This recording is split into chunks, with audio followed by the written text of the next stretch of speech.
Hello, thank you for joining me on the channel. In this video, we shall be looking at the summary and analysis of the poem Not My Business by Niyi Osundare. In this video, we shall analyze the poem, discuss the figures of speech and some literary devices used in the poem, as well discuss the themes and every other thing surrounding the poem. Okay, we shall begin with the background to the poem. The poem Not My Business by Niyi Osundare was first published with other poems in 1990. This time was during the military dictatorship and autocracy in Nigeria. Citizens, especially those who spoke against military rule, were constantly beaten and oppressed by the soldiers. Human rights activists and people in the academic profession were not left out of the military oppression. Now to the summary of the poem. Not My Business by Niyi Osundare is a poem that addresses the negative effects of being unconcerned or indifferent to other people's problem or predicament. The persona in this poem shows no concern to the plight of his neighbors despite the oppression and injustice they face. While his neighbors are being maltreated and oppressed, he relishingly enjoys his yam meals and states in clear terms that it is none of his business. Okay, let's quickly do a stanza by stanza analysis of the poem. Stanza 1. They picked Akoni up one morning, beat him soft like clay, and stuffed him down the belly of a waiting jeep. The poem begins with the narration by the persona. He explains how some people whom he addresses as they come to his neighborhood one morning and pick one of his neighbors whose name is Akoni. They beat hell out of Akoni and drive him away in a waiting jeep.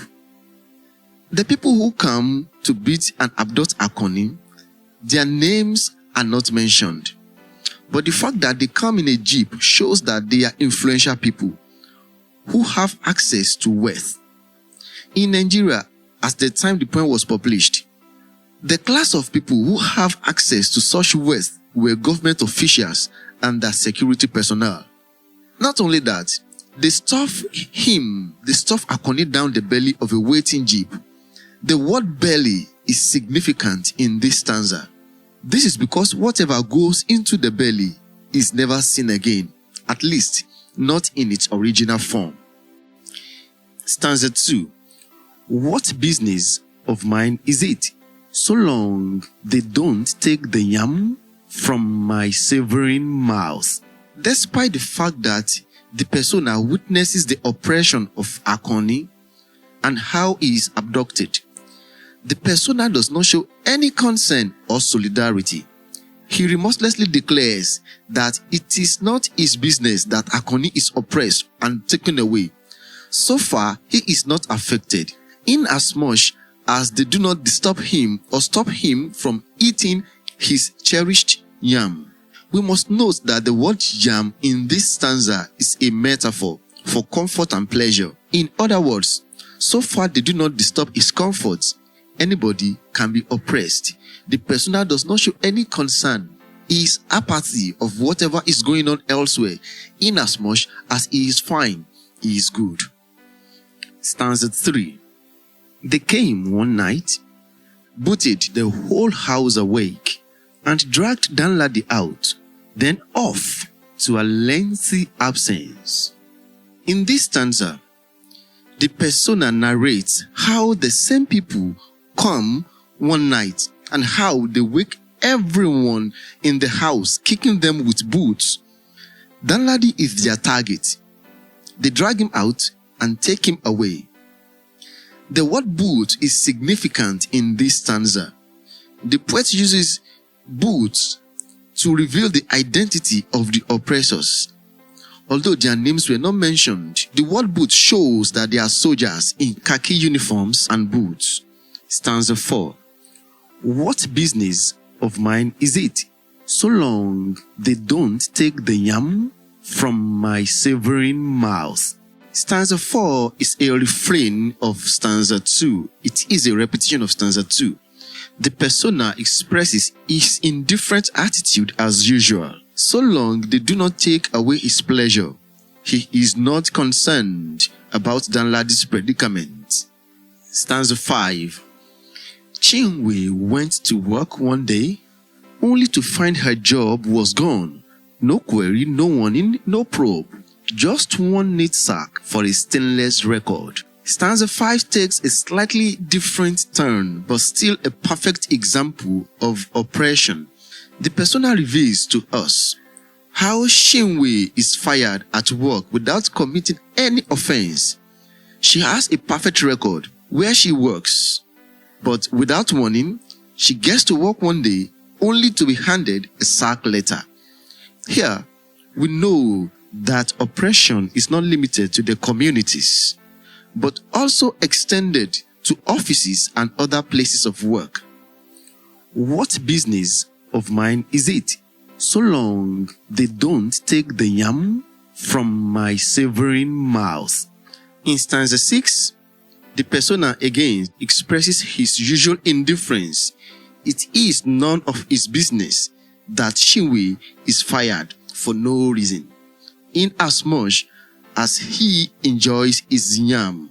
Stanza 7 and 8. And then one evening, as I sat down to eat my yam, a knock on the door froze my hungry hand. The jeep was waiting on my bewildered lawn, waiting in its usual silence. The unexpected twist in the persona's narration happens in stanza 7, when the persona himself becomes the victim of oppression. The persona is about to eat his favorite meal when the people arrive as usual in their jeep. This time around, the jeep parks in front of the persona's house, and the next thing he hears is a knock on his door. The persona never thought that he would be one of the victims. He never believed that his own time would come, and for this reason he believes he is immune to oppression, and that is why he has not taken caution. He has not considered himself a potential victim, and that is the reason for his indifferent attitude towards Akoni, Danlady, and Chinwe's predicament. Although the poem ends abruptly, the poet wants us, the readers, to conclude it in our mind. We already know the fate of the persona. He does not show any concern when his neighbors are being oppressed and taken away. He did not express any sympathy nor make any effort to challenge the oppressors. He never expects that he will also be a victim of oppression, but he is wrong. As we obviously see in the end of the poem, the soldiers come for him and surely he will be beaten and taken away like Akoni and Danlady. And it will be good for us to take a look at the characterization of the poem. The poet is intentional about the names of the characters. The names of the characters are significant. The poet uses the characters to convey the message that every Nigerian, regardless of tribe, can be a victim of oppression. Akoni represents the Yoruba tribe. Danlady is from the Hausa group, while Chinwe is Igbo. Every one of them is oppressed and treated with injustice. The persona, who shows no sympathy or concern to other people's plight, has no name. This shows that cowardice has no tribe. A person could be a coward regardless of his origin or tribe. Let's look at the devices, the literary devices and figures of speech used in the poem. Number 1 is rhetorical question. What business of mine is it, so long they don't take the yam from my savoring mouth? This is an example of a rhetorical question. The essence of this question is not to elicit an answer. Instead, it expresses the unconcerned attitude of the persona towards the plights of his neighbors. This question is significant for indifference and lack of sympathy. The second figure of speech is alliteration. Line 10, and dragged Danladi out. The letter D is repeated. The D sound alliterates in that line. Line 15, Chinwe went to work one day. Chinwe went to work one day. The we sound, the sound of the W, alliterates in that particular line. Chinwe went to work one day. Then line 9, whole house. The aspirated sound, the sound of the letter H, alliterates in line 9, whole house. Then it's also alliterated in line 24, hungry hand, hungry hand. The next device is personification. We can find that in lines 3 and 4. And stuffed him down the belly of a waiting jeep. The jeep is described as having a belly, which is a part of a person's body. This is a form of personification. Normally, a jeep shouldn't have a belly. It is a person that should have a belly. Then in lines 25 and 26, the jeep is personified again. The jeep was waiting on my bewildered lawn, waiting in its usual silence. That the jeep is waiting is personification, because the jeep normally should not wait. Now again, that the jeep is silent is also another attribute of humans transferred to the jeep. So that the jeep is waiting is personification. The fact that it's now waiting in silence is also an example of personification. Number 4, irony. Irony in line 18. Just one neat sack for a stainless record. This expression is ironical in the sense that the fact that someone is fired cannot be neat, especially to the person who suffered, who is being sacked. It becomes more confusing considering the fact that the person has not committed any offense. The oppressor, who is the boss, just willfully decides to fire her for no reason. That cannot be neat. The fifth one is euphemism. Euphemism, line 11, then off to a lengthy absence. Euphemism is a device in which an unpleasant idea is expressed in a mild way to reduce its effect. Lengthy absence in line 11 is a euphemism for long-term imprisonment or death, just like in the case of Akoni, who gets stuffed in the belly of the jeep. Danladi might as well never be seen again. It is not false to say that many people were killed or forgotten in detention during the military era in Nigeria and other African countries. In number 6 is simile. Simile, we found one in line 2.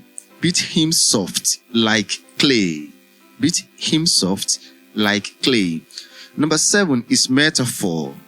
Metaphor. Yam is used metaphorically in the poem. It is a metaphor for enjoyment and comfort. By not taking the yam from his savoring mouth, he means not taking his enjoyment and comfortability from him. It becomes more interesting to know that the part of Nigeria where the poet Niyi Osundare comes from, yam is one of their favorite meals. In number 8, we have repetition. What business of mine is it, so long they don't take the yam from my savoring mouth? These lines are repeated 3 times in the poem. Repetitions are used to achieve emphasis. The repetition of this line shows that the persona is unconcerned, inasmuch as they do not stop him from enjoying his life. Number 9 is imagery. Imagery. The poet uses imagery to depict the brutality of a dictatorship and the consequences of indifference. He employs tactile imagery like beaten soft like clay and kinetic imagery such as booted and stuffed, which create a sense of physical violence and dehumanization. That expression beat him soft like clay. This expression evokes the image of a person who has been beaten to pulp, beaten to the extent that he has no energy left in him. Clay is usually beaten in order to soften it and make it have smooth texture when molding. The next is the diction of the poem. The choice of words of the poet is very simple and easy to understand. One does not need a dictionary to understand any of the words in the poem. However, there are words in the poem that suggest violence that characterize the reign of terror during the military rule. Words like beat, stuffed down, booted, dragged are suggestive of violence. There are words that are significantly used in the poem. Belly in line 2 is significant. Akoni is stuffed down the belly of the jeep. Most of the things that go down the belly are never seen again, like our food, like the water we drink. This suggests that Akoni might never be seen again. Booted in line 9 is also significant for violence and the identity of the oppressors. Booted is a synodichy for soldiers. This single word reveals to us that the oppressors are not civilians, but soldiers. Let's come to the themes of the poem. The first is the theme of indifference to injustice. Indifference to injustice. The poem explores the theme of indifference to injustice. It highlights how individuals often ignore the oppression of others as long as their own comfort remains intact. This is reflected in the speaker's passive response to the violent treatment of his neighbors, Akoni, Danladi, and Chinwe. Despite witnessing their suffering, the persona remains detached, continuing to enjoy life unaffected and unconcerned.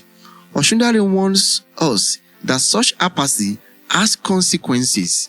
The indifferent observer, the persona, eventually becomes a victim of the same injustice. The poem urges readers to speak out against oppression. It emphasizes that silence and inaction pave the way for future victimization.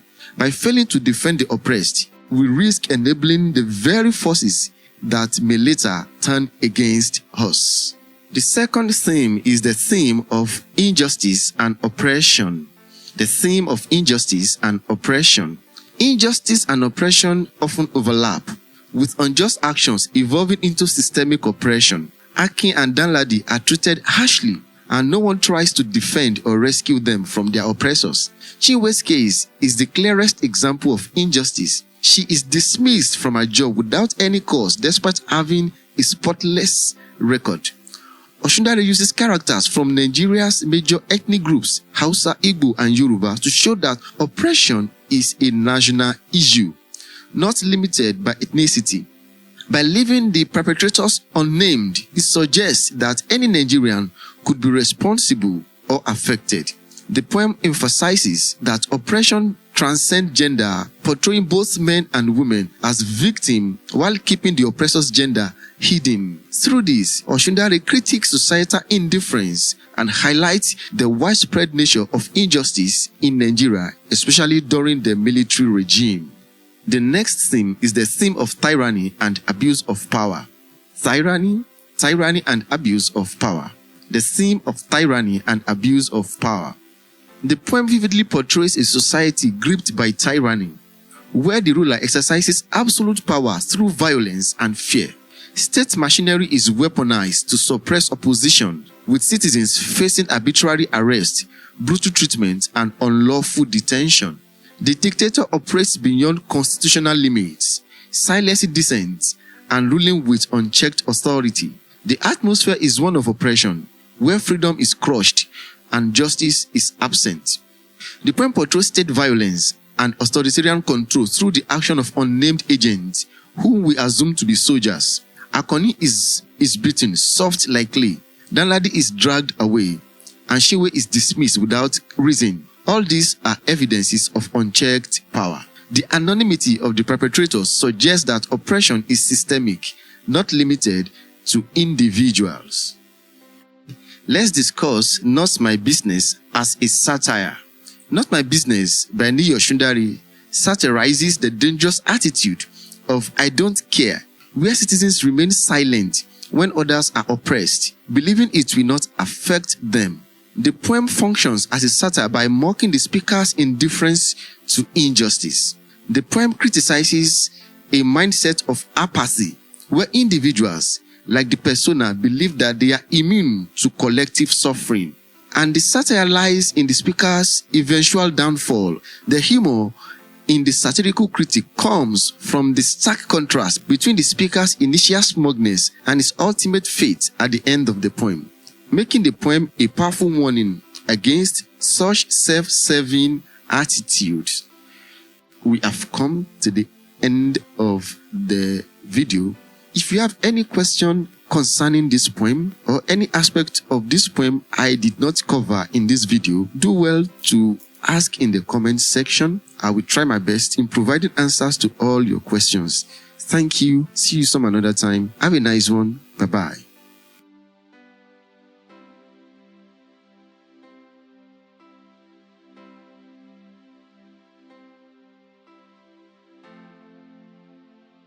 Hello, thank you for joining.